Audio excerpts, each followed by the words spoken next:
હાજી સાહેબ, શું વિગત છે? છેલ્લા 4-5 દિવસથી અમને બાતમી હકીકત મળેલી કે ચોટીલા તાલુકાનું છેવાડાનું ગામ જે વિછિયા તાલુકાની બોર્ડર પર આવેલ છે એવું ચિરોડા ભાદર જે ગામ છે ત્યાંથી શુક ભાદર નદી પસાર થાય છે. આ નદીમાંથી અમુક ખનીજ માફિયાઓ રાત્રે 12થી કરીને સવારના 5ના ગાળાની અંદર જે કાળી રેતી છે, કાળી રેતીનું તદ્દન ગેરકાયદેસર ખનન અને વહન કરે છે.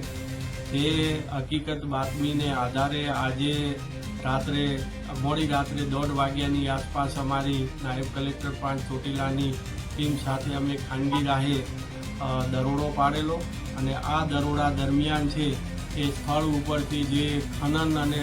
વહન કરતા જે ભરેલા એક ડમ્પર, એક લોડર મશીન, એક ટ્રેક્ટર અને ટ્રોલી